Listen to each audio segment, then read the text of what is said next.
नमस्कार. माझ्या यूट्यूब चॅनलमध्ये तुम्हा सर्वांचे खूप खूप स्वागत आहे. आजच्या व्हिडिओमध्ये आपण पाहणार आहोत आदर्श दिनचर्या कशी ठेवावी. चला तर मग बघूया कशी ठेवायची आदर्श दिनचर्या. सकाळी लवकर उठायचे आहे, व्यायाम करायचा आहे, वाचन करायचे आहे, पण सकाळी झोपेतून उठता क्षणी हातात येतो तो बाईक आणि मग जो काही संकल्प केला होता तो राहतो बाजूलाच आणि आपण मोबाईल बघण्यात बसून जातो. तर तुमचंही असंच होते का? तर तुम्ही सर्व गोष्टीचे नियोजन करता, एक आदर्श दिनचर्या बनवता, पण ती फॉलो करू शकत नाही. कधी झोप उशिरा लागते, त्यामुळे सकाळी वेळेवर उठणं होत नाही. कधी मोबाईलमुळे वेळ जाते, तर काही वेळा खूप कंटाळासुद्धा आपल्याला येतो आणि काहीच करायची इच्छा राहत नाही आणि मग आपण नुसतेच बिछाण्यावर पडून राहतो किंवा मग बसून राहतो. तर आजपासून मात्र असं होणार नाही, कारण या व्हिडिओमधून तुम्ही जाणून घेणार आहात की आदर्श दिनचर्याच्या 10 सोप्या पण प्रभावी स्टेप्स ज्या तुमच्या आयुष्याला शिस्त, ऊर्जा आणि यशाच्या दिशेने घेऊन जातील. तर नंबर 1, ठराविक वेळी उठणं, ठराविक वेळी झोपणं हे सगळ्यात महत्त्वाचं आहे. आजच्या धावपळीच्या जगात आपली झोपण्याची आणि उठण्याची वेळ आपण ठरवत नाही, ती ठरते मोबाईलच्या त्या स्क्रोलवर, OTTच्या सिरीजवर आणि सोशल मीडियाच्या त्या नोटिफिकेशनवर, नाही का? तर यशस्वी लोक मात्र सोशल मीडियावर आपले अमूल्य वेळ वाया घालवत नाही. या लोकांचं एक गुपित आहे, ते ठराविक वेळी झोपतात आणि ठराविक वेळी ते उठतात, कारण त्यांना झोपेचं महत्त्व माहीत असतं. तर नंबर 2, ठराविक वेळी झोपणं का गरजेचं आहे? तर रात्री 10 ते सकाळी 5 आपल्या मेंदूसाठी रिफ्रेश होण्याचा नैसर्गिक तो काळ आहे आणि यावेळेत झोपल्यास मेंदू नवीन माहिती नीट साठवत नाही, स्मरणशक्ती वाढते आणि तणाव मात्र कमी होतो. झोप म्हणजे मोबाईलच्या चार्जिंगसारखीच असते बघा. मोबाईल वेळेवर चार्ज केला तर दिवसभर व्यवस्थित तो चालतो. उशीर केला तर बॅटरी ड्रेन होते आणि आपण मग चिडचिड करू लागतो. त्याचप्रमाणे झोपेच्या ठराविक वेळेत आपलं झोपेसाठी जो ग्रोथ आहे म्हणजेच मेलॅटोनिन हे हार्मोन शरीर वाढीसाठी आणि कार्टिसोल तणाव नियंत्रक हार्मोन्सचा नैसर्गिक स्त्राव होतो आणि त्यामुळे ठराविक वेळेत झोपावे आणि त्यामुळे आपले आरोग्यसुद्धा चांगले राहते. आता बघूया ठराविक वेळी उठण्याचे काय फायदे आहेत. तर सकाळी 5 ते 8 या वेळेला हवा स्वच्छ असते, मन शांत असतं आणि वातावरण मात्र सकारात्मक असतं. यावेळी अभ्यास, ध्यान, योजना किंवा वाचन इत्यादी कामासाठी डोकं शांत असतं आणि म्हणून तुम्ही सकाळी लवकर उठणाऱ्यांना दिवस भरपूर वेळ मिळतो आणि उशिरा उठणाऱ्यांचा दिवस लवकर संपतो. तर रॉबिन शर्मा नावाचे लेखक म्हणतात की पहाटे लवकर उठणं म्हणजे जगाच्या स्पर्धेत एक पाऊल पुढे असण्यासारखं आहे. तर पुढचं बघू. नंबर 2, सकाळचा पहिला तास डिजिटल फास्टिंग. म्हणजेच काय? सकाळचा पहिला तास मोबाईल शिवाय गेला तर दिवसभर मन शांत आणि नियंत्रित राहतं. आपण झोपेतून जागे होतो आणि लगेच पहिलं काय करतो तर मोबाईल उचलतो, व्हॉट्सअप बघतो, इंस्टाग्राम बघतो, मेल्स बघतो आणि इत्यादीचे नोटिफिकेशन आपण चेक करत असतो. आपली सकाळ इतरांच्या जगाने भरलेली असते, आपल्या जगाने नाही, कारण आपण दुसऱ्यांचं काय चालू आहे, दुसऱ्यांच्या आयुष्यात काय चालू आहे हेच बघण्यात आपण आपली सुरुवात करतो. हे टाळण्यासाठी तुम्ही काय कराल तर आपल्या मनाला एक छोटीशी सवय लावा, ती म्हणजे डिजिटल फास्टिंग. आता फास्टिंग म्हणजे उपवास, नाही का? तर हा उपवास तुम्ही करायला पाहिजे आणि हा जर उपवास केला तुम्ही तर तुमचासुद्धा वेळ चांगला जाईल. तर डिजिटल फास्टिंग म्हणजे सकाळचा पहिला तास पूर्णपणे mobile, T V, laptop, social media किंवा कोणतीही स्क्रीन न लावणे किंवा न वापरणे, यालाच आपण डिजिटल फास्टिंग असं सुद्धा म्हणतो. आता डिजिटल फास्टिंग का करावं, तर चला बघूया आपण.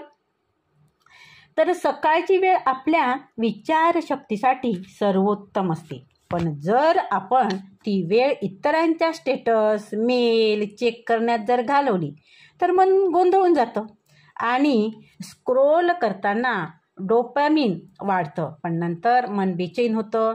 डिजिटल फास्टिंगमुळे आपण नैसर्गिक शांततेत दिवस सुरू करू शकतो. सकाळी जर मोबाईल पाहणाऱ्यांचं लक्ष दिवसभर भटकत राहतं, तर डिजिटल फास्टिंग करणाऱ्याचं लक्ष कामात अधिक टिकून राहतं. पहिल्या 30 मिनिटात तुम्ही जे मेंदूत भरताना तेच तुमच्या दिवसभराच्या मूडवर अवलंबून असतं. तुमचं मूड त्यावरच अवलंबून असतं. तर आता डिजिटल फास्टिंग कसं करायचं ते आपण बघूया. तर पहिला 1 तास मोबाईल किंवा कुठलीही डिजिटल गोष्ट वापरायची नाही. पहिला 1 तास तुम्ही मोबाईल फ्लाईट मोडवर ठेवायचा. त्याऐवजी 5 मिनिट ध्यान करा, 5 मिनिट आभार व्यक्त करा आणि 15 मिनिट वाचन करा. 10 मिनिट व्यायामासाठी द्या. दिवसभराच्या 5 महत्त्वाच्या गोष्टीची यादी बनवा.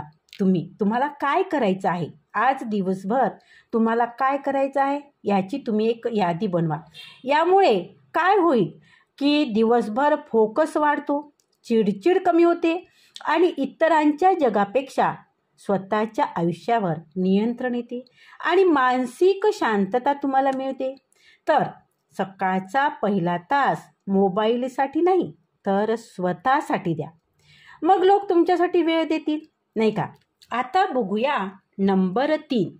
तर दररोज 10 मिनिट ध्यान किंवा प्राणायाम करा. बाहेरच्या जगावर नियंत्रण होय ना, तर आधी स्वतःच्या मनावर नियंत्रण तर मिळवा. आणि मग आज प्रत्येकजण फक्त पळत आहे, कुठे पोहोचायचं आहे हे माहीत नसताना देखील आपली धावपळ चालू आहे. या धावपळीत मन थांबत नाही, विचार थांबत नाही आणि त्यामुळे चिंता, स्ट्रेस, चिडचिड ही मात्र आपली वाढत असते. आता यावर उपाय काय करायचा, तर बघा नीट ऐका. तर त्यावर उपाय म्हणजे फक्त दररोज 10 मिनिट तुम्ही ध्यान करा, प्राणायाम करा. आणि हे ऐकायला तुम्हाला साधं वाटत असेल, सोपं वाटत असेल किंवा याच्यात काही निरर्थक वाटत असेल, पण हेच मनाचा ब्रेक आणि शरीराचं रिसेट बटन आहे. हे नक्की आहे बरं, हे लक्षात घ्या. आता पुढे बघू, ध्यान म्हणजे काय, ध्यान करायचं म्हणजे काय करायचं. तर बघा, ध्यान करायचं म्हणजे तुम्ही डोळे मिटून बसणे नाही, तर ध्यान म्हणजे आपल्या आतील शांततेशी आपण जोडले जाणं. तुमच्या मनातल्या जी शांतता आहे त्या शांततेशी तुम्ही जोडले जाणं. आपल्या श्वासावर लक्ष केंद्रित करणं, आपल्या विचारांना निरीक्षक करणं आणि आपल्या विचाराशी सहमत असणं, आपण स्वतःशी आपल्याशी जोडल्या जाणं हे खूप महत्त्वाचं आहे. आता बघूया प्राणायाम म्हणजे काय. तर प्राण म्हणजे जीवशक्ती, प्राण म्हणजेच आपला जीव. तर प्राण म्हणजेच जीवशक्ती, आयाम आणि म्हणजेच नियंत्रण. प्राणायाम म्हणजेच नियंत्रण, प्राणावर नियंत्रण, श्वासावर नियंत्रण ठेवणं. शरीरात सकारात्मक ऊर्जा आणि स्थैर्य निर्माण करणं म्हणजेच प्राणायाम. बघा, तर 10 मिनिटाचा मोठा फायदेशीर गणित काय आहे ते आपण बघूयात. आपण नीट ऐका. 10 मिनिट, फक्त तुमचे किती मिनिट पाहिजे आहे, 10 मिनिट. आणि त्या 10 मिनिटाचं खूप मोठं फायदेशीर गणित तुम्हाला इथे दिसणार आहे. तर या 10 मिनिटामुळे काय होणार आहे, तर तणाव 70% घटतो म्हणजे कमी होतो.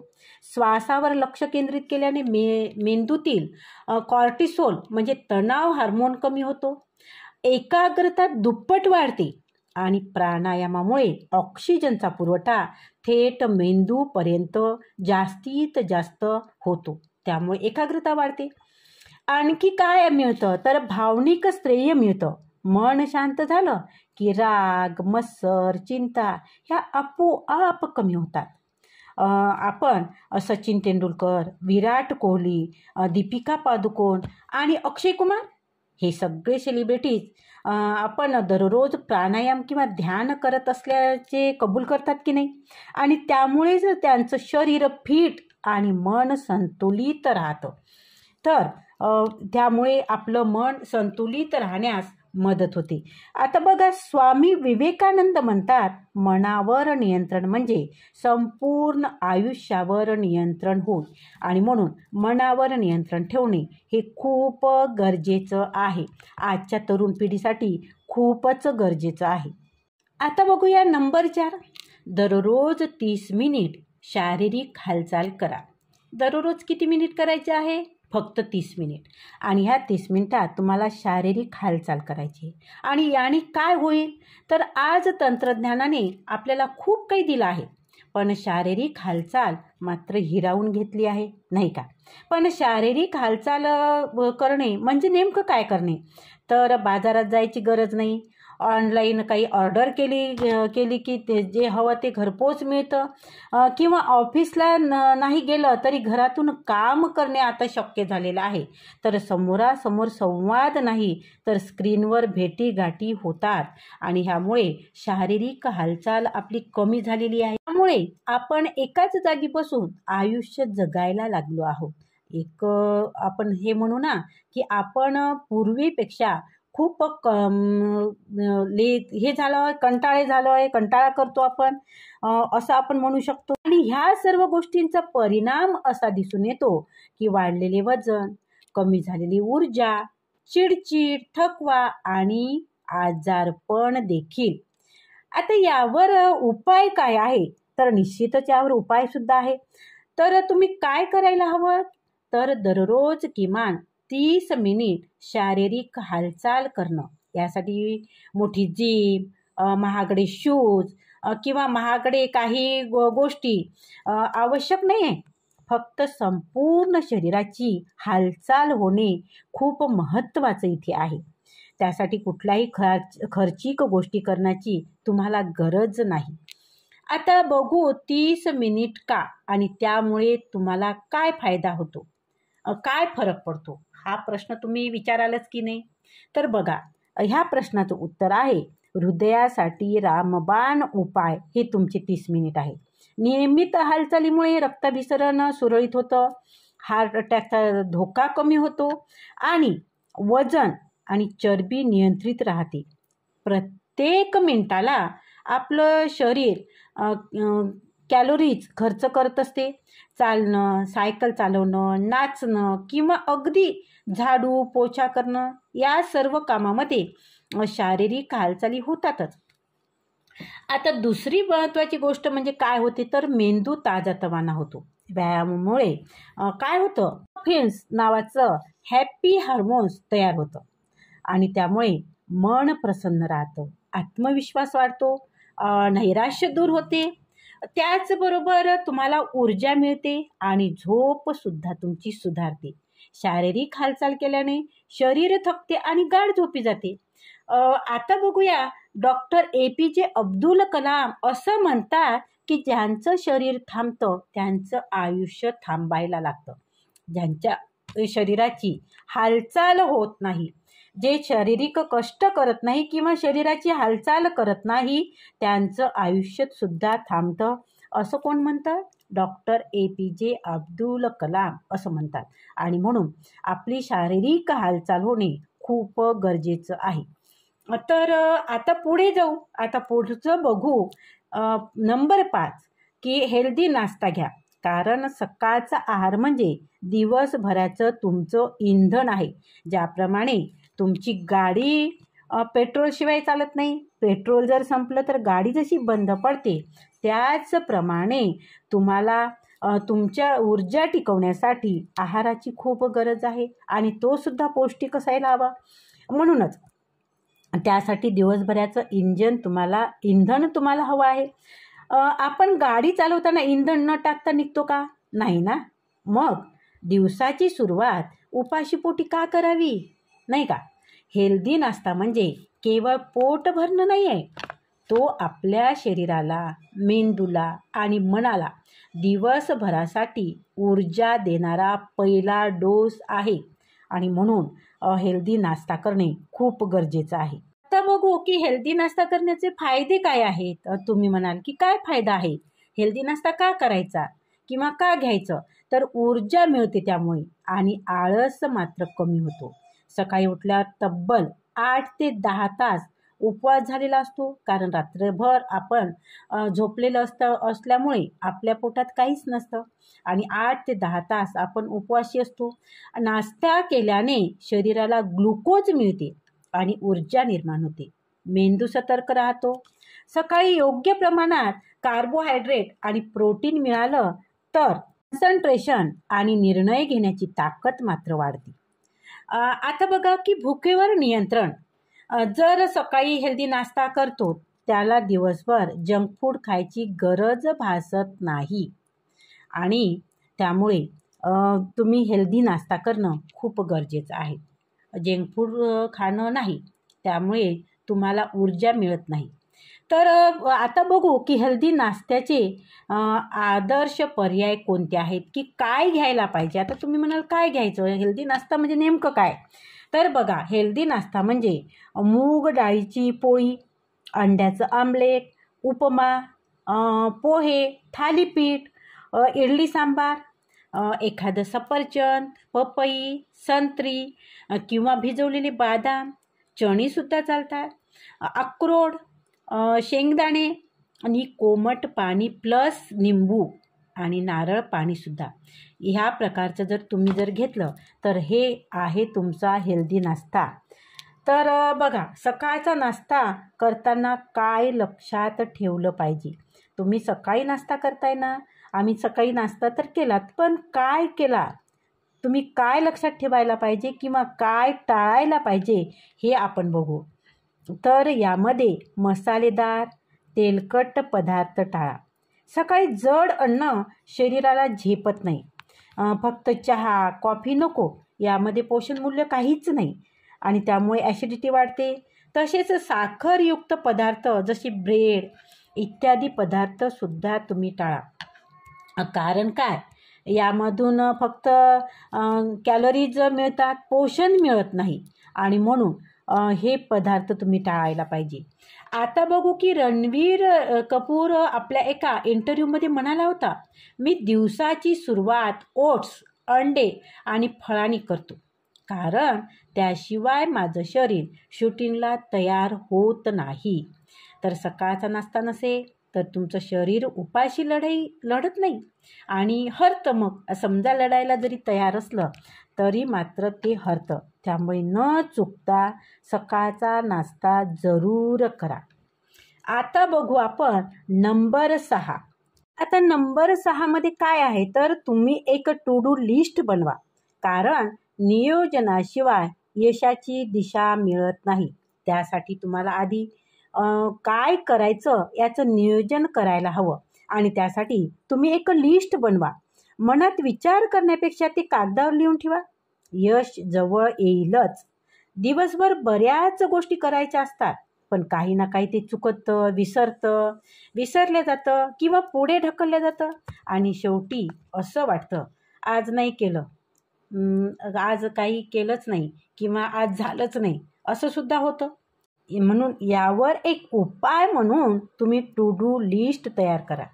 ही लिस्ट म्हणजे तुमच्या दिवसभराच्या कामाचा रोड मॅप आहे. यशस्वी लोक याच लिस्टने दिवसाची सुरुवात करतात आणि याच लिस्टवर सही करत दिवस त्यांचा संपवतात. तर बघा, टू डू लिस्ट का आवश्यक आहे ते आपण बघू. त्यामुळं काय होतं की मेंदूतील गोंधळ तुमचा कमी होतो. दिवसभर काय करायचं आहे, कधी करायचं आहे, किती वेळ लागेल हे सगळं तुमचं पक्कं झालेलं असतं. ह्या सगळ्या गोष्टी तुमच्या तुम्ही नियोजन केलेल्या असतात आणि त्यामुळे तुमचं मन मोकळं राहतं. त्यामुळे मन गोंधळून जात नाही. आणखी काय त्याचं महत्त्व आहे की प्राथमिकता स्पष्ट होते. महत्त्वाचं काय आहे की लगेच काय थांबू शकणार काय हे समजत नाही. इम्पॉर्टंट आणि अर्जंट यामधला फरक ही यशाची गुरुकिल्ली असते बघा, की काय इम्पॉर्टंट आहे आणि काय कोणती गोष्ट अर्जंट आहे हे ठरवणं हे सुद्धा यशाकडे टाकण्याची एक पहिली पायरी आपण म्हणू शकतो. काम पूर्ण झाल्यावर आत्मविश्वास वाढतो हे तर नक्कीच आहे की नाही. पण जेव्हा तुम्ही लिस्टमधून एक काम पूर्ण करता तेव्हा आत्मतृप्ती आणि विजयाची भावना निर्माण होते. आता बघू की ही लिस्ट कशी तयार कराल. टू डू लिस्ट तुम्ही तयार कशी कराल तर ते आपण बघणार आहोत. त्यासाठी एक स्मार्ट पद्धत वापरा. यस म्हणजे स्पेसिफिक म्हणजेच ठराविक. एम क्युरेबल म्हणजेच मोजता येईल अशी. आता अचिव्हेलेबल साध्य करण्याजोगं. रिलिव्हेंट म्हणजेच उपयुक्त. आणि टाईम बॉन्ड म्हणजे वेळेत पूर्ण होणारी. इन्फोसिस कंपनीचे नारायण मूर्ती, एलोन मस्क आणि IITचे टॉपर्स हे सगळे लोक टू डू लिस्ट आणि वेळेचे काटेकोर नियोजनावर विश्वास ठेवतात बघा. टू डू लिस्ट म्हणजे काय तर तात्काळ कृतीचा आरसा आहे. तो दिवसभर सोबत ठेवा आणि बघा काळ कसा हातात येतो ते.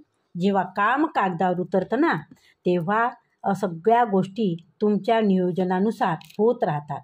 आता बघा लक्ष ठरवा आणि योजना आखा. तुमचं लक्ष काय आहे ते लक्ष तुम्ही ठरवा, त्यानुसार योजना आखा आणि एक पाऊल पुढे टाकत राहा. दिवस बदलतात आणि मग आयुष्य बदलतं आणि म्हणून ही लिस्ट करणे खूप गरजेचं आहे. आता बघूया नंबर 7. सोशल मीडियासाठी वेळापत्रक ठरवा. कारण स्क्रीनवर वेळ घालवला तर स्वप्न पडद्यामागे जातात किंवा स्वप्न तुमची मागे पडतात.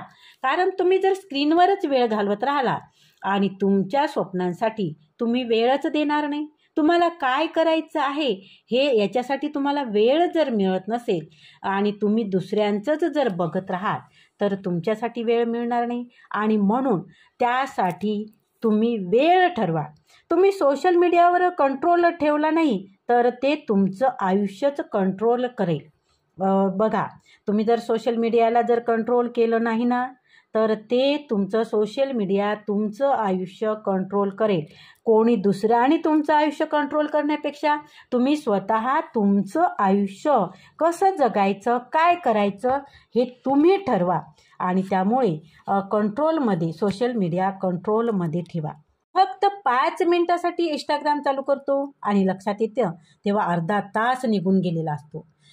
स्क्रोलिंग केल्याने काही सेकंदाचे समाधान मिळते पण ते तुमचा फोकस, वेळ, मनःशांती तुमची हिरावून घेतं नाही का.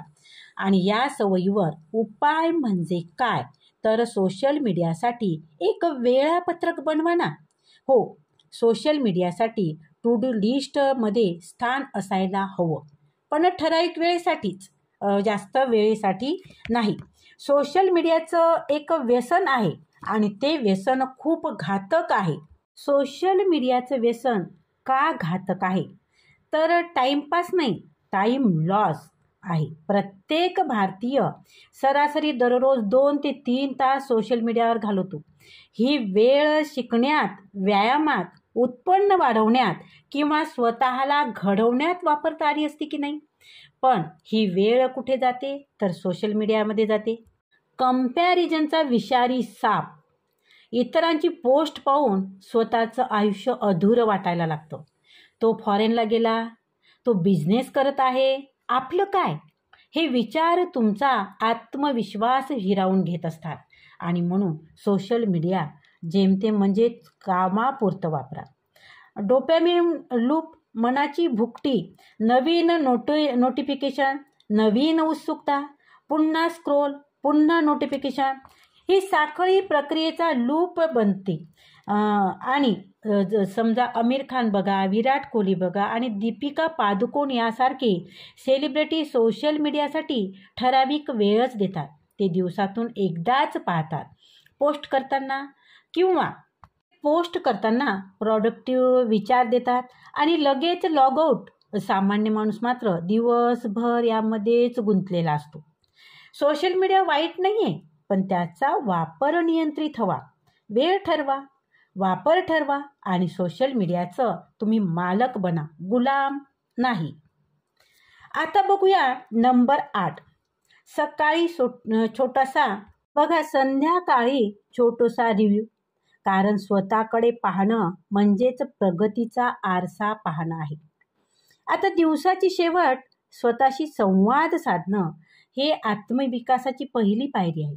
आपण दिवसभर खूप काही करतो, धावतो, बोलतो, काम करतो, चुका करतो. काही चांगलं घडतं तर काही चुकतं सुद्धा. पण आपण थांबून विचार करतो का, आज मी खरंच काय केलं? नाही, आपण हा विचार करत नाही. तर रिव्ह्यू म्हणजे स्वतःचं चिंतन, एक छोटासा अभ्यास स्वतःच्या कृतीचा, भावना आणि विचाराचा. आणि तो केल्याने आपण फक्त दिवस संपवत नाही, तर आपण काहीतरी नवीन शिकतो. आता रिव्ह्यू का गरजेचा आहे? तर दिवसाची स्पष्टता मिळते. काय केलं, काय राहिलं, का राहिलं याचं उत्तर आपल्याला मिळते. त्याचबरोबर चुका सुधारण्याची संधी मिळते. कोणावर रागावलो का, कुठे वेळ वाया गेला का, कुठे निर्णय चुकले का, हे आपण बघू शकतो. त्यामुळे हे ओळखून आपण उद्या चांगलं काम करू शकतो, नाही का? स्वतःचं कौतुक करता येते. जे काही चांगलं केलं ते स्वतःशी शेअर केल्याने आत्मविश्वास वाढतो. स्वतःची पाठ स्वतः थोपटणे हे यशस्वी लोकांचं वैशिष्ट्य असतं. आता रिव्ह्यू कसा घ्याल? फक्त 5 मिनिट पण अमूल्य. आज काय केलं, टू डू लिस्टमधील किती पूर्ण झालं, कामात फोकस किती होता, आज काय शिकलो, एखाद्या प्रसंगातून नवं काय कळलं, कोणी काही चांगलं सांगितलं का, काय चुकलं तर वेळ वाया गेली का, भावना बरोबर होत्या का, किंवा उद्या काय सुधारता येईल, एखादी गोष्ट थोडी वेगळी कशी कराल, काय नवीन ट्राय करायचं आहे. तर बघा, महात्मा गांधी दररोज रात्री स्वतःचा अहवाल लिहायचे. काय चांगलं केलं, काय चुकलं आणि काय शिकायला मिळालं. त्यामुळे ते एक सामान्य व्यक्तीपासून महात्मा झाले, नाही का? तर प्रत्येक दिवस काहीतरी नवीन शिकवतो, पण शिकण्यासाठी आपण थांबायला हवं, स्वतःकडे पाहायला हवं. रात्री 5 मिनिट स्वतःशी बोलणं म्हणजेच पुढच्या दिवसासाठी एक शस्त्र तयार करण्यासारखं आहे. बघा, आजचा दिवस तुमच्यासाठी काय घेऊन आला हे नोंदवा, कारण उद्या तोच तुमच्या यशाचा पाया बनेल. आता बघूया नंबर 9. रात्री 1 तास मोबाईल फ्री झोन. कारण शांत झोप ही उद्याच्या यशस्वी सुरुवात असते. रात्री मोबाईल दूर ठेवला की चिंता, थकवा आणि बेचैनी दूर पळतात. झोपायच्या आधीची वेळ सर्वात शांत स्वतःसोबत घालवण्यास योग्य असते. पण आज तीच वेळ आपण मोबाईलच्या स्क्रीनला देतो.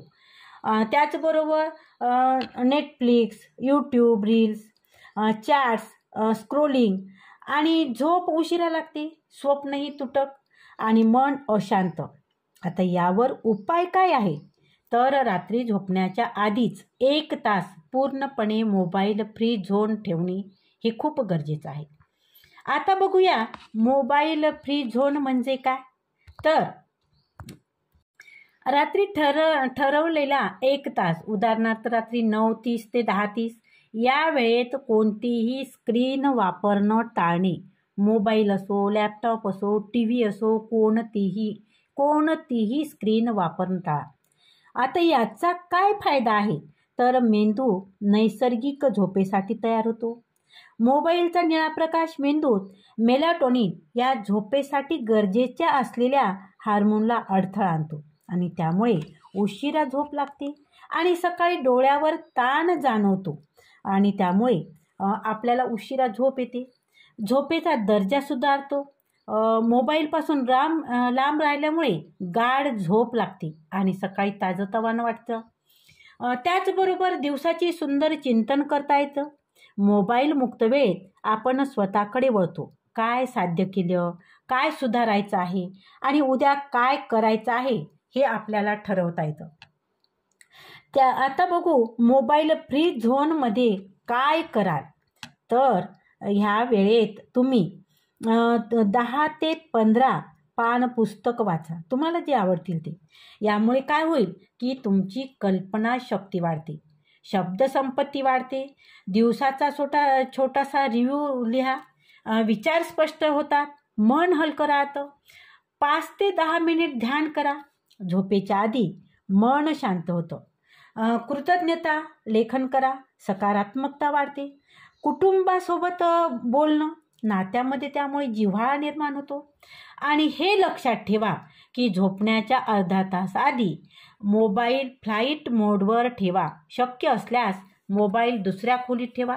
झोपण्याची जागा म्हणजे विश्रांतीचं एक मंदिरच असतं, तिथे स्क्रीनला प्रवेश देऊ नका. रणबीर कपूर, आलिया भट आणि विराट कोहली हे सगळे रात्री मोबाईलपासून लांब राहतात. ते झोपण्याआधी पुस्तक वाचतात, संगीत ऐकतात किंवा फॅमिलीसाठी टाईम देतात. तर यामुळं काय होतं की शिव खेरा म्हणतात की झोप ही शरीरासाठी रेस्ट नाही, तर ती आत्म्यासाठी एक शांती आहे. झोपेची सुरुवात मोबाईलने नाही तर स्वतःच्या विचारांनी करा.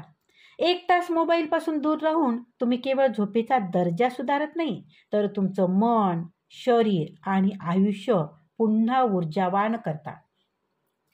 आता बघूया नंबर 10. दिवसाच्या सुरुवातीला आणि शेवटी आभार व्यक्त करा, कारण कृतज्ञता म्हणजेच मनाचे सुवर्ण सिंचन आहे बघा. तर ज्यांचं मन आभाराने भरलेलं असतं त्यांचं आयुष्य समाधानाने भरलेलं असतं. आज आपण मिळालेल्या गोष्टीवर आनंद मानण्याऐवजी नसलेल्या गोष्टीची यादी करत जीवन जगतो आहे. पैसे कमी आहेत, वेळ नाही, मोबदला व्यवस्थित नाही आणि यामध्ये आपण हे विसरतो की आपल्याकडे अजूनही खूप वेळ आहे आणि त्यासाठी लागते ती एक सवय. दररोज सकाळी आणि रात्री कृतज्ञता व्यक्त करणे, मनापासून धन्यवाद म्हणणे. कृतज्ञता का आवश्यक आहे, तर मन शांत आणि सकारात्मक राहते. दिवसाची सुरुवात मी किती नशीबवान आहे ह्या भावनेने झाली तर मनात द्वेष, निराशा किंवा राग येत नाही. नातेसंबंध अधिक घट्ट होतात. दुसऱ्याबद्दल कृतज्ञता व्यक्त केली की नात्यात आपुलकी आणि आदर निर्माण होतो. आत्मविश्वास आणि समाधान वाढतं. आपल्याला जे मिळालं आहे त्याकडे लक्ष गेलं की कमीपणाची भावना नाहीशी होते. तर आता हे कसा कराल? दिवसातून 2दा कृतज्ञता अनुभव.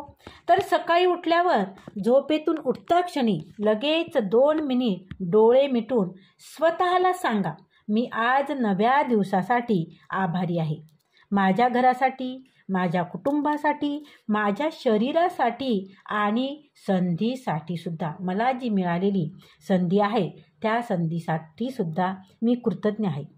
आज मी जे करेन ते मनापासून आणि प्रेमाने करेन.